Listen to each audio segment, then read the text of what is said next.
पहले तो बीआरएस में बताओ, कोई प्रॉब्लम है? जो कल होमवर्क दिया था, किसी को कोई भी इशू है बीआरएस में? मेरा बाकी है फोर्थ सम थोड़ा। किसी ने भी होमवर्क नहीं भेजा है मुझे। हम्म। बस फोर्थ टैक्समैन का फोर्थ वाले में डाउट था। हाँ अब मुझे भी फोर्थ में। चलो देखते हैं। सारे कैमरास ऑन कर लो। टैक्समैन के फोर्थ सम में डाउट है, BRS.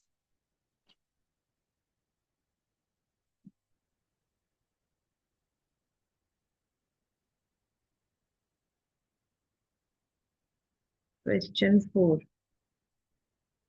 The balance as per this thing, account 1 and account 2। Hmm. चलो इसका वो बनाए, चार्ट बना लिया, अकाउंट 1 अकाउंट 2, तो क्लियर हो जाएगा। पूंजी मीत महक, प्लीज कैमरा ऑन कर लो, मैं बार बार रिपीट नहीं करूंगी।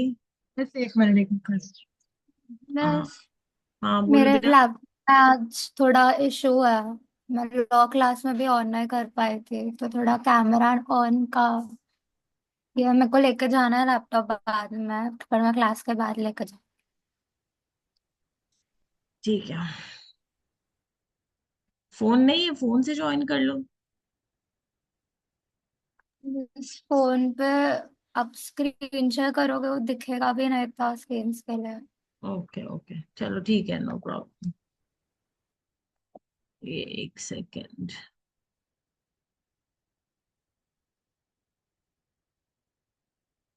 कहाँ चला गया मेरा ओपन? तुम लोग को दिख रहे हैं, दोनों स्क्रीन्स दिख रहे हैं, पार्टनरशिप भी और नहीं ये। नहीं, बस खाली वन नोट। चलो अभी तो कह रहे हम बीआरएस कर रहे हैं, तो वन नोट का ही काम है। बीआरएस का फोर्थ क्वेश्चन वही है, अकाउंट 1 अकाउंट 2 वाला, राइट? हाँ मिस। चलो हम पूरा सॉल्व करते हैं। एक मिनट।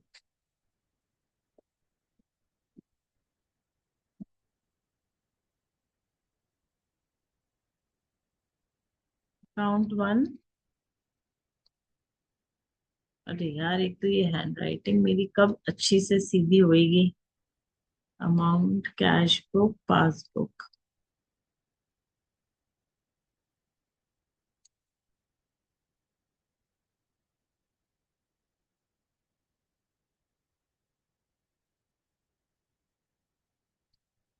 और ये account 2।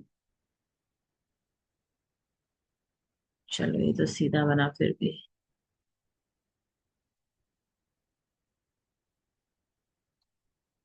Amount, cash book, passbook, है ना?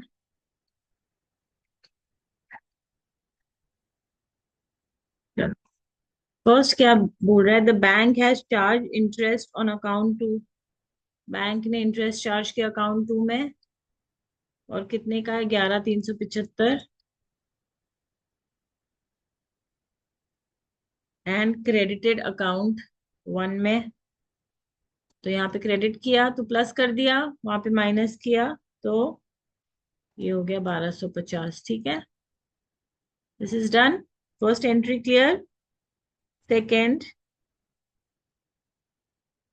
12,500 drawn on December 2015 from account 1 was recorded in the books of account 2। 12,500, 12,500। अब देखो बेटा, जब हमने ड्रॉ किया चेक, मतलब इशू किया, हमने कहाँ पे रिकॉर्ड कर लिया? बुक्स ऑफ अकाउंट 2 में। तो हमने अकाउंट 2 का कैश बुक माइनस कर दिया, और बैंक बुक प्लस ही रहा। सिमिलरली यहाँ पे क्या हुआ? वो चेक प्रेजेंट कहाँ हुआ होगा? वो चेक प्रेजेंट तो यहाँ पे हुआ होगा। अकाउंट 1 का चेक था, तो अकाउंट 1 में, और अकाउंट 1 में हमें इशू करना था, हमने नहीं किया, तो कैश बुक प्लस ही रही वहां पे, और पासबुक माइनस होगी, क्योंकि चेक तो यहाँ पे प्रेजेंट हुआ होगा। समझे? किसी को भी तुम, एक सेकंड तुम लोग की चेहरा देखने दो, साथ साथ में समझ नहीं आएगा किसको समझ आ रहा है कि किसको नहीं आ रहा।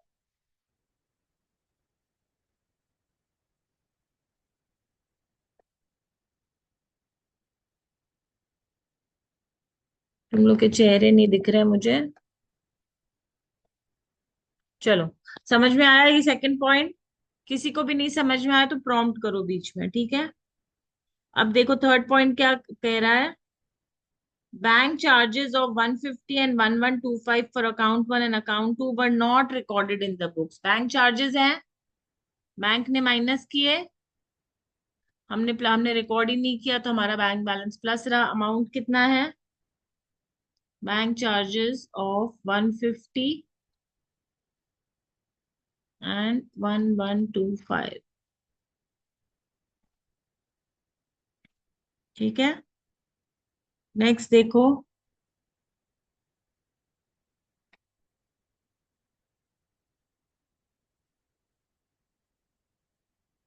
deposit in account one was wrongly entered in account two. तो अकाउंट टू में रॉन्गली एंटर कर दिया हमने डिपॉजिट कितने का?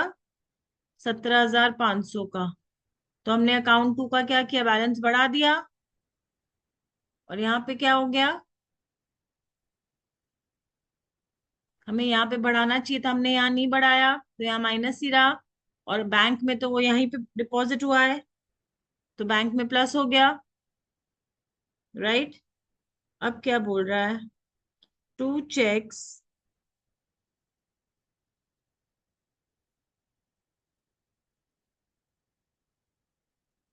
ऑफ ₹12,500 एंड 13,750 कहाँ पे डिपॉजिट हुए? अकाउंट वन में। तो हमने अकाउंट वन में डिपॉजिट किए और अकाउंट टू पे हमने इसकी एंट्री की, but entered in account two of account two in books. चलो देखें, 12,500 13,750 का टोटल कितना हुआ? 052 एंड 16 टू जैसे सिक्स तो टू।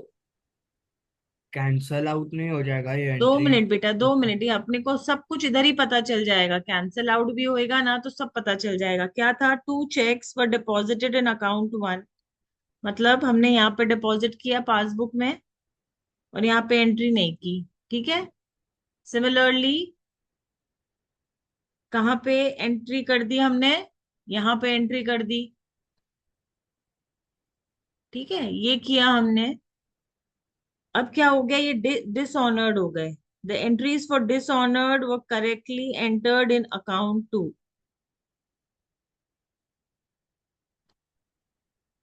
चेक्स वर डिसऑनर्ड, ठीक है? वो एक्चुअली कहाँ के थे? अकाउंट वन के थे।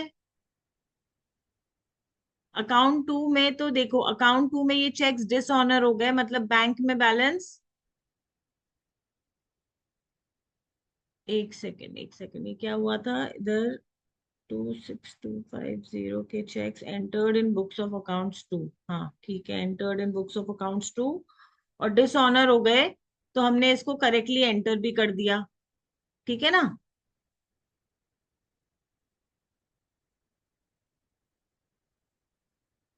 तो अकाउंट टू में तो इसका नलीफाई हो गया। Two cheques of 12,500 and 13,750 deposited in account one. और बैंक में डिसऑनर हो गया तो बैंक ने यहाँ पे एंट्री करी दी उसकी। देखो ये चेक्स अकाउंट वन के थे, राइट? अकाउंट वन में हमने जमा किए, डिसऑनर हो गए, बैंक ने एंट्री कर दी, हमने कुछ नहीं की, ठीक है ना?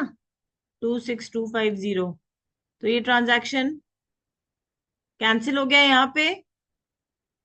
समझ रहे हैं आप लोग? पहले हमने कहा ये यहाँ के चेक्स थे, हमने यहाँ पे एंट्री कर दी यहाँ की अकाउंट टू में, तो अकाउंट टू में हमने ये कर दिया और अकाउंट वन में हमने ये नहीं किया। लेकिन जब चेक डिसऑनर हुआ तो क्या हुआ? बैंक ने तो यहाँ पे माइनस कर दिया, चेक डिसऑनर हुआ और हमने कुछ किया नहीं, तो ये क्या हो गया? प्लस माइनस हो गया दोनों इधर। और यहाँ पे उसका इफेक्ट क्या हुआ? हमने यहाँ पे रिकॉर्ड कर लिया, हमने यहाँ पे रिकॉर्ड कर लिया, बैंक हमने यहाँ पे माइनस कर दिया, और बैंक में तो कुछ हुआ ही नहीं था क्योंकि वो चेक अकाउंट 2 का था ही नहीं, तो बैंक में तो वो प्लस ही रहा। तो 26250 ये भी नलीफाई हो गया। समझे ये क्यों हुआ ऐसा? सबको समझा कि फिर से एक्सप्लेन करूं? मिस एक बार फिर से एक्सप्लेन करो ना। ठीक है, देखो फिर से ध्यान से समझो। 2 चेक्स ऑफ 12,500 एंड 13,750, मतलब 26,250 के checks deposited in account 1 but entered in account 2 के बुक्स। हमने अकाउंट 1 में डिपॉजिट किया, मतलब हमने बैंक में बढ़ा दिया, और हमने कैश बुक में तो एंट्री की नहीं, तो ये माइनस रहा कैश बुक। इतना समझा? और यहाँ पे क्या कर दिया हमने अकाउंट 2 में हमने अपनी कैश बुक में एंट्री कर दी, प्लस कर दिया, और वहां पे तो बैंक में डिपॉजिट हुआ ही नहीं, तो बैंक माइनस ही रहा। ठीक है, ये समझा फर्स्ट एंट्री। अब क्या हो गई, हाँ। चेक डिसऑनर हो गई। ठीक है, अब चेक डिसऑनर हो गई, तो हमने एंट्री कहाँ कर दी, यहाँ पे एंट्री कर दी करेक्टली। तो जब चेक डिसऑनर होगी तो हम माइनस कर देंगे। हम अपनी बुक्स में रिकॉर्ड कर रहे हैं करेक्टली, तो हमने माइनस कर दिया, चेक डिसऑनर हो गई तो। और बैंक में तो उसका कोई असर ही नहीं हुआ क्योंकि बैंक उस बैंक की तो थी नहीं, तो ये अकाउंट तो प्लस ही होएगा। हमने अपनी चेक बुक अपने बुक्स में डिसऑनर की एंट्री कर दिया तो माइनस कर दिया, और बैंक में तो वो चेक इस अकाउंट में तो गई नहीं ना वो चेक, तो यहाँ पे तो प्लस हो गया। तो इधर पूरा ये देखो, minus plus, plus minus minus plus, ये नलीफाई हो गया। तुम पहले 26,250 प्लस करते फिर माइनस करते, जीरो इफेक्ट होता है इसका, इस अकाउंट में जीरो हो गया। अब चेक एक्चुअली डिसऑनर कौन से अकाउंट में हुई, अकाउंट 1 की चेक थी ना, अकाउंट 1 में डिसऑनर हुई, तो वहां पे तो एंट्री कर दी हमने, माइनस कर दिया। लेकिन हमारे यहाँ पे तो प्लस ही रहा ना, क्योंकि हमने यहाँ तो एंट्री नहीं की अकाउंट 1 में। तो अगेन ये माइनस प्लस प्लस माइनस, ये नलीफाई हो गया। ठीक है। समझे? महक, हाँ। नेथन, मीत, यश, करण, सबको समझा? एक एक ट्रांजैक्शन लेके अगर एंट्री करोगे तो कभी प्रॉब्लम नहीं आएगी। आगे के दोनों भी समझाऊं कि आगे के दोनों आते हैं? इसी में प्रॉब्लम था कि दोनों में आगे भी खत्म कराऊं? बोलो कोई। नहीं, इसमें नहीं था, फोर्थ और सेकंड में। बस ये फोर्थ में ही प्रॉब्लम था ना, फिफ्थ वाले पॉइंट में ही। ठीक है, तो अब आप जब बनाओगे तो आपका पूरा मैच हो जाएगा। ठीक है, तो सारा ये 5 तक का होमवर्क,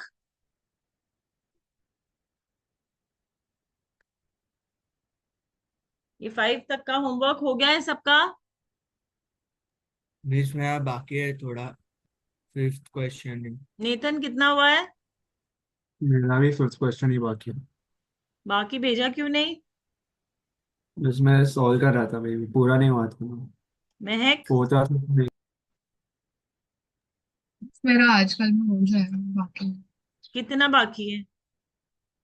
मैं स्कैनर स्टार्ट नहीं किया, मतलब स्कैनर दोनों ही स्टार्ट ही नहीं बाकी। किया है? क्यों? बाकी है कल का। भूल गई? नमित को क्लास से बाहर निकाल दिया था? सॉरी मिस, कल तक आज हो जाएगा, आज रात तक भेज दूँ। ये नमित को क्या हो गया, अचानक कैसे आ गया? नमित को निकाला था, तुमको भी निकाल दो, बेचारे के साथ चीटिंग हो जाएगी। मीत, मैंने भेजा माँ, भेजा आपको। भेजा। यश, इसमें प्रैक्टिकल अगर उसके दो हो गया, बाकी के कर देंगे। स्कैनर नहीं किया है? स्कैनर के दो हो गए हैं, बाकी के तीन बाकी है। और जो बुक का था, बुक का हो गया है सारा? नमित, पूंजी, होमवर्क बोलो कितना किया है? मैम मेरा प्रैक्टिकल का 2 सम हुआ, स्कैनर का नहीं हुआ, स्कैनर का बाकी है मैम। तो इको पढ़ने का मैम, सॉरी मैम। कैमरा चालू करो। पूंजी, तुम्हारा क्या सीन है? अरे थोड़ा स्कैनर बाकी। कितना थोड़ा, मतलब कितना? 3 क्वेश्चन। मैंने पूरा क्वेश्चन डिस्कस किया, अगर आप लोग अटेम्प्ट ही नहीं करेंगे आपको कैसे पता चलेगा प्रॉब्लम कहाँ आ रही है। मैं सॉल्व कर दूंगी, पिक्चर ले लोगे सॉल्व कर दोगे। एक बच्चे को मैंने होमवर्क नहीं करने पे क्लास से निकाला, तुम लोग को कोई डर ही नहीं है उसका कि मैं क्लास से निकाल देंगी। निकाल देंगी तो निकाल देंगी, क्या फर्क पड़ रहा है। सॉरी, आज आज मेरा हो गया, क्लास के बाद नहीं। कल संडे है, कल क्लास नहीं ले रही हूँ। कल बीआरएस 10 तक हो जाना चाहिए, स्कैनर का 10 तक हो जाना चाहिए। ठीक है, मैं डाल दे रही हूँ होमवर्क। कल जिस भी बच्चे ने एक्सक्यूज दिया है मुझे, वो क्लास के बाहर, and I am not joking. Ma'am आपका आवाज क्रैक हो रहा था, मेरे को नहीं सुनाई दिया, आप बताओ ना। टुमारो बीआरएस होमवर्क ग्रुप पे डाल रही हूँ, 1 to 10 स्कैनर। क्लास सीधे मंडे को होगा। अब पूरा एक दिन दे रही हूँ कि स्कैनर के 10 तक के सम्स पूरे कर लो। ठीक है, कोई भी एक्सक्यूज नहीं देगा, जो एक्सक्यूज देगा वो क्लास के बाहर जाएगा। चलो, अब नेक्स्ट क्या है। जॉइंट लाइफ पॉलिसी, ये मुकुंद आया नहीं है क्या वापस अभी तक। पढ़ी ही नहीं है कि हम सब कितना कुछ मिस कर रहे हैं, क्लास में इतना कुछ चल रहा है। कल हमने जॉइंट लाइफ पॉलिसी का एक मेथड पढ़ा, आज हम दूसरा मेथड पढ़े। स्क्रीन शेयर कर रही हूँ, समझो।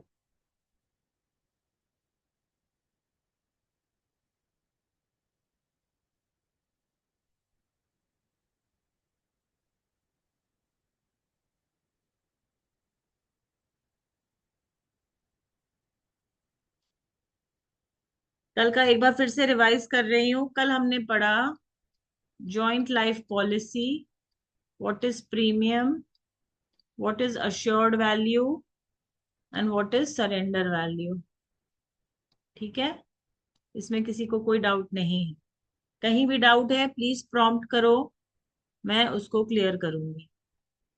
फिर हमने कल इसका ट्रीटमेंट कैसे करते हैं अकाउंट्स में वो देखा। First method, when premium is treated as an expense, right. इसमें एक्सपेंस ट्रीट करते हैं तो पहली एंट्री क्या होती है, joint life policy premium insurance premium account debit to bank and PNL account debit to joint life policy insurance premium account. ठीक है, ये हो गया और हमने इसको ट्रीट कर लिया। जब तक ये पॉलिसी चलती जाती है तब तक हम ये एंट्री पास करते जाते हैं। अब सडनली या तो कोई पार्टनर रिटायर हो जाता है या कोई पार्टनर की डेथ हो जाती है। जब रिटायर होता है तो हमें क्या मिलता है, हम अपनी जॉइंट लाइफ पॉलिसी कैंसिल करते हैं और हमें मिलता है, कौन है ma'am, take me in the meet. ये डिस्टर्ब ही करता रहेगा क्या मुझे बार बार अंदर बाहर करके। ये लो एडमिट किया। रिटायरमेंट के केस में जॉइंट लाइफ पॉलिसी कैंसिल हो जाती है और हमको क्या मिलता है, सरेंडर वैल्यू। तो हमारी एंट्री क्या होती है, bank account debit to joint life policy account and then joint life policy account to all the partners in old ratio. Yes, ये होता है हमारे रिटायरमेंट के केस में। लेकिन जब डेथ होती है या पॉलिसी मेच्योर हो जाती है तो हमें क्या मिलता है, अश्योर्ड वैल्यू। ठीक है, उसकी भी एंट्री क्या होती है, सेम होती है, bank account debit to JLP and joint life policy account debit to old partners in old ratio. ठीक है, that is all about the first method. Now second method, second method is when premium is treated as an asset। Premium मतलब जो ये हम भर रहे हैं, suppose कि हमारे पास 3 पार्टनर्स हैं, हमारे पास JLP का प्रीमियम है 10,000। हमें हर साल की सरेंडर वैल्यू दी हुई है। फर्स्ट ईयर में है सपोज 6,000, सेकेंड ईयर में है सपोज 9,000, थर्ड ईयर में है 14,000, ऐसे करके दी हुई है। ठीक है, हमें अश्योर्ड वैल्यू दी हुई है 1 लाख। अब हम इसको एसेट कैसे बनाएं? तो पहली एंट्री वेरी कॉमन है, हमने पेमेंट किया तो joint life policy insurance premium debit to bank. 10,000 से हमने इंश्योरेंस प्रीमियम दे दिया। ठीक है, अभी हम फर्स्ट केस में क्या कर रहे थे, इसको एक्सपेंस ट्रीट कर रहे थे, तो हम इसको P&L में ट्रांसफर कर रहे थे। बट यहाँ हमें क्या करना, हमें इसको एसेट बना। तो एसेट हम कैसे बनाते हैं? ये जो पूरा 10,000 है ये हमारा एसेट नहीं होता है। हमारा एसेट क्या है, हमें अल्टीमेटली मिलेगा क्या अगर फर्स्ट ईयर के एंड में सबसे बुरा क्या हो सकता है इन टर्म्स ऑफ फाइनेंस? मतलब पार्टनर की डेथ हो गई तो वैसे नेचुरल टर्म्स में, रिलेशनशिप के टर्म्स में बुरा है, लेकिन पैसे के टर्म्स में तो हमको पूरी वैल्यू मिलेगी, राइट? सबसे बुरा क्या हो सकता है कि कोई पार्टनर बोल दे कि मैं रिटायर हो रहा हूं, है ना? तो फाइनेंशियली हमको कितना मिलेगा? सरेंडर वैल्यू ही मिलेगी। तो एक्चुअली मेरी एसेट कितने की है फर्स्ट ईयर के एंड में? 6,000 की, राइट? तो मैं क्या करूंगी, एसेट क्रिएट करने के लिए मैं जॉइंट लाइफ पॉलिसी अकाउंट बनाऊंगी 6,000, राइट? ये जॉइंट लाइफ पॉलिसी का प्रीमियम कितना भरा है मैंने? To joint life policy premium account. मुझे इस अकाउंट को तो खत्म ही करना है। 10,000। बाकी का जो ये 4,000 है वो कहाँ जाएगा? वो जाएगा P&L अकाउंट 4,000। समझे? This is at the end of first year. समझे? कोई डाउट है किसी को? सबसे पहले हमने क्या किया, joint life policy insurance premium पे किया, उसकी एंट्री कर दी। ठीक है, अब हमको क्योंकि एसेट क्रिएट करना है, एक्सपेंस नहीं क्रिएट करना है, तो हमने कितने से एसेट बनाएंगे? हम जो हमारी सरेंडर वैल्यू है फर्स्ट ईयर की उस अमाउंट से एसेट क्रिएट करेंगे, जॉइंट लाइफ पॉलिसी अकाउंट। और joint life policy premium account हमें राइट ऑफ ही करना है पूरा, तो हमने उसको क्रेडिट कर दिया। जो बैलेंस है, जो डिफरेंस है, वो हमारा कहाँ जाएगा? Profit and loss account. ठीक है, now end of second year क्या होगा? एंड ऑफ सेकेंड ईयर में अगेन हम joint life policy insurance premium पे करेंगे 10,000 टू बैंक। 10,000। फिर हमें एसेट क्रिएट करनी है। अब हम यहाँ कितने रुपए की एसेट क्रिएट करेंगे, कोई बता सकता है? किसी को आइडिया है? सेकेंड ईयर का सरेंडर वैल्यू सेकेंड ईयर की सरेंडर वैल्यू कितनी है? 9,000। तो क्या हम पूरे 9,000 से एसेट क्रिएट करेंगे? नहीं, डिफरेंस ना फर्स्ट और सेकेंड डिफरेंस का। से क्रिएट करेंगे। यस, वेरी गुड, क्योंकि हम ऑलरेडी 6,000 के एसेट तो क्रिएट कर चुके हैं। हम ऑलरेडी 6,000 की एसेट क्रिएट कर चुके हैं। अभी हमको कितने की एसेट चाहिए? 9,000 की एसेट चाहिए। तो हम end of the third year balance 3,000 डालेंगे जॉइंट लाइफ पॉलिसी अकाउंट में, 7,000 डालेंगे P&L में, और ये प्रीमियम अकाउंट तो 10,000 से ही क्रेडिट होगा। समझे? समझे? तो जब तक पॉलिसी चलती जाती है तब तक हम डिफरेंस से ये एसेट क्रिएट करते जाते हैं। नाउ सपोज एंड ऑफ, चलो हम एक और एंट्री कर लेते हैं, आपको समझ में आएगा। एंड ऑफ थर्ड ईयर हमारी कितनी पॉलिसी है? Surrender value 14,000। ठीक है, हमने इंश्योरेंस प्रीमियम भरा, joint life policy account debit to bank 10,000। फिर जॉइंट लाइफ पॉलिसी क्रिएट की to joint life policy premium account 10,000। हमारी कितने की है? हमारी सरेंडर वैल्यू 14,000। हम कितने का एसेट क्रिएट कर चुके हैं? पहले 6,000 प्लस 3,000, 9,000 का एसेट क्रिएट कर चुके हैं। तो हम कितने से क्रिएट करेंगे? 5,000 से। तो यहाँ आया 5,000 की एसेट क्रिएट की, दोनों का डिफरेंस कितना है? 5,000, वो प्रॉफिट एंड लॉस में। ठीक है, ऐसे ही हम जब तक हमारी पॉलिसी कैंसिल नहीं होती या मैच्योर नहीं होती, हम तब तक ये करते जाएंगे। ये तो हो गया। अब suppose end of the third year में हमारे हो गई कोई पार्टनर की वही दो केसेस हुए, रिटायरमेंट हो गया एक पार्टनर का और डेथ हो गई एक पार्टनर की। ठीक है, तो रिटायरमेंट हुआ हमारा कब? Third, end of third year पे। एंड ऑफ थर्ड ईयर जब हमारी सरेंडर वैल्यू कितनी थी? 14,000। तो जब पार्टनर रिटायर होता है हमको क्या मिलता है? सरेंडर वैल्यू मिलती है। ठीक है, तो हमें क्या मिलेगा? Bank account debit to joint life policy account 14,000। अब अगर तुम लेजर देखो जॉइंट लाइफ पॉलिसी का, तो तुम ऑलरेडी यहाँ पे 14,000 के ऐसे डेबिट क्रिएट कर चुके थे, तुम्हें बैंक मिल गया 14,000, खत्म। No distribution, nothing, entry over. Yes. लेकिन कई बार ऐसा होता है, रिवैल्यूएशन होता है, अगर मान लो कि किसी कारण से तुम्हें सरेंडर वैल्यू से ज्यादा मिल गया, 20,000 रुपए मिल गए, तब क्या करोगे? तब तुम एंट्री क्या करोगे? बैंक टू जेएलपी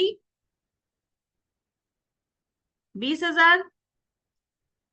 अब तुम्हारा जेएलपी का अकाउंट देखो, ये तो 20,000 हो गया, तुमने तो 14,000 की एसेट क्रिएट की थी, ये 6,000 क्या होएगा? जो ये 6,000 है, ये हम पार्टनर्स में डिस्ट्रीब्यूट करेंगे। JLP to old partners 6,000 in old ratio. मतलब जो भी received in excess of surrender value है, received in excess of surrender value, please mind it, received, ना कि हमने रिवैल्यूएशन किया और हमने अपनी पॉलिसी की वैल्यू बढ़ा ली। वो रिवैल्यूएशन होता है जब हम रिसीव करते हैं, क्वेश्चन में मेंशन होगा रिसीव्ड। जब अगर received in excess of surrender value है, तब हमें मिलेगा कितना? जो भी एक्स्ट्रा है हम उसको ओल्ड पार्टनर्स में डिस्ट्रीब्यूट कर। ठीक है, नाउ अब डेथ हो गई तो हमको क्या मिलता है? अश्योर्ड वैल्यू मिलेगी 1,00,000 की। तो हमें क्या मिलेगा? Entry bank account debit to joint life policy 1,00,000। हमने ऑलरेडी कितने का एसेट क्रिएट किया हुआ था? जेएलपी का एसेट हमारा ऑलरेडी 14,000 का था, हमें 1,00,000 मिल गया। तो ये जो एक्सेस 86,000 इसका क्या करेंगे? This will be distributed amongst partners in old ratio 86,000। समझा?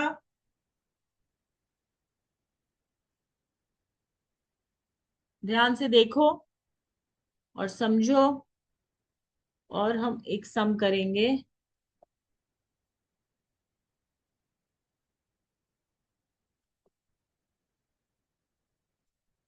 ये मीटिंग खत्म हो जाए तो देखना, एक बार तो रीज करना ज्वाइन।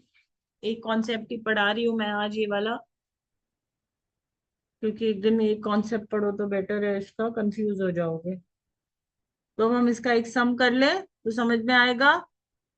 ठीक है, सबको जर्नल एंट्री समझ में आ गई? कैसे एसेट क्रिएट होता है, क्या होता है? ठीक है, कहीं कोई चीज ना समझ में आए, देखो बेटा, कॉन्सेप्ट क्लियर होना बहुत इंपॉर्टेंट है। कॉन्सेप्चुअली अगर कोई चीज समझ में ना आए तो प्लीज उसे वापस से प्रॉम्प्ट करो, मैं एक्सप्लेन करूंगी।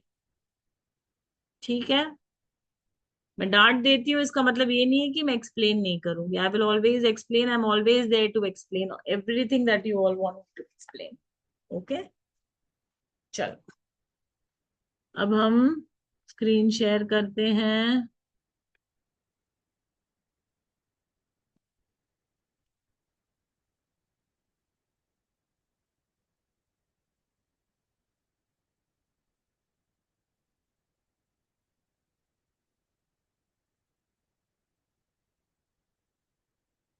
हम्म, हम्म,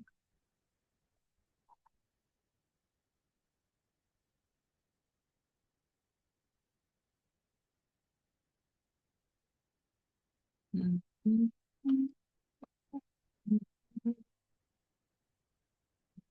हम्म, हम्म।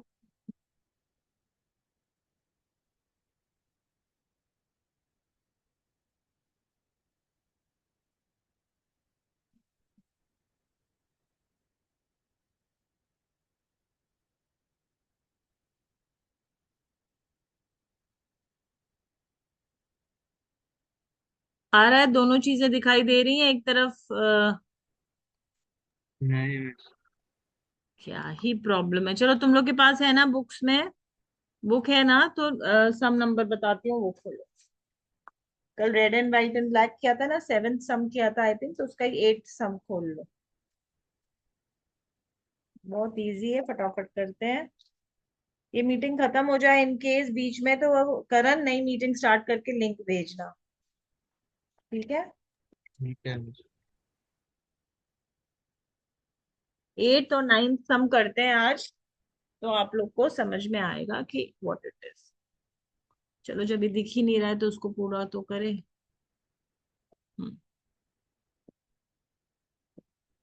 क्वेश्चन नंबर 8 देखो क्या बोल रहा है। Red and white and black, red white and black, shared ratio 5:3:2, JLP for 50,000, ये क्या हो गई हमारी assured value, premium of 3,000 on 10 June, the surrender value दी हुई है हमको हर साल की, and black retires on 15th April 2022। अब क्या बोल रहा है, prepare ledger accounts assuming JLP account is maintained on surrender value basis. Surrender value basis means it is maintained as an asset, ठीक है। तो सबसे पहले हमने क्या बनाना है, joint life policy premium account, हमको पता है ये काम आएगा हमें। फिर हम हर साल एसेट क्रिएट करेंगे, जॉइंट लाइफ पॉलिसी अकाउंट, और साथ में क्या बनेगा हमारा, PNL अकाउंट, है ना, यही है। तो अब हमने सबसे पहले कब से स्टार्ट किया, 10 जून 2018 में, टू बैंक 3,000, राइट। और फिर हमने 31 दिसंबर 2018 में एंट्री क्या की, joint life policy account debit to joint life premium, कितना, सरेंडर वैल्यू क्या है, 0, राइट। और यहाँ पे क्या आएगा, टू PNL 3,000, क्योंकि सरेंडर वैल्यू तो 0 है। और यहाँ पे क्या आ जाएगा, to joint life policy premium account 3,000।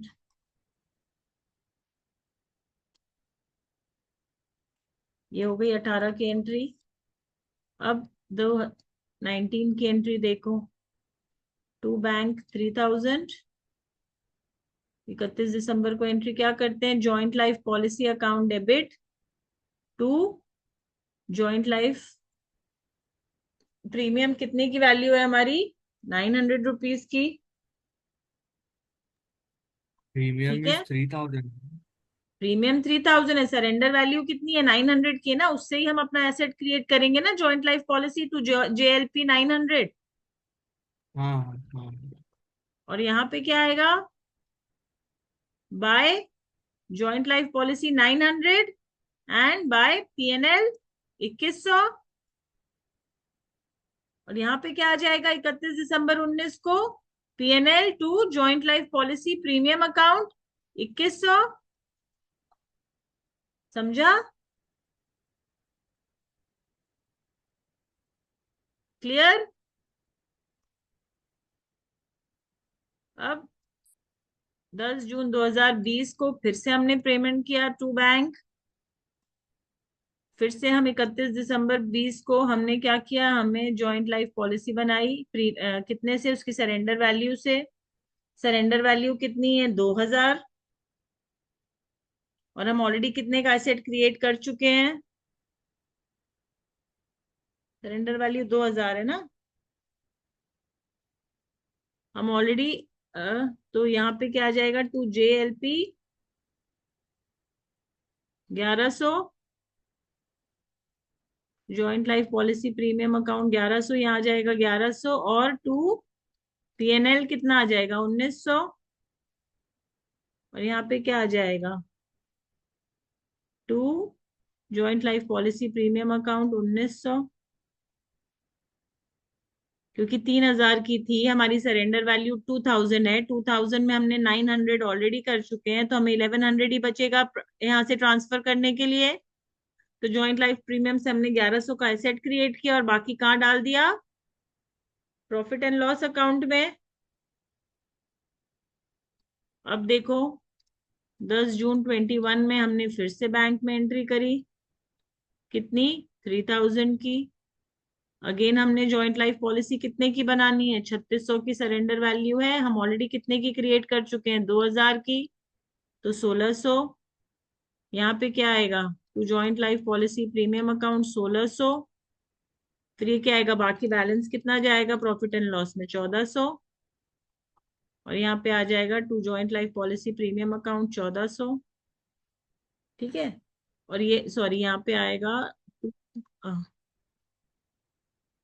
ये तो 0 हो गई, टू 900 आएगा, टू बैलेंस ब्रॉट डाउन 900, तो ये 2,000 हो जाएगा, बाय बैलेंस कैरिड डाउन 2,000। और यहाँ पे आ जाएगा टू बैलेंस ब्रॉट डाउन 2,000, और यहाँ पे बाय बैलेंस कैरिड डाउन 2,000। 31 दिसंबर को ये हुआ हमारे पास कि 3,600 की वैल्यू हमने यहाँ पे कैरी फॉरवर्ड की है। और 1 जनवरी 22 को हमारे जेएलपी में है टू बैलेंस ब्रॉट डाउन 3,600। अब 15 अप्रैल को रिटायर हो गया, 15 अप्रैल को रिटायर हो गया, तो एंट्री क्या हुई, bank account debit to joint life policy account, तो by bank 3,600 and account closed.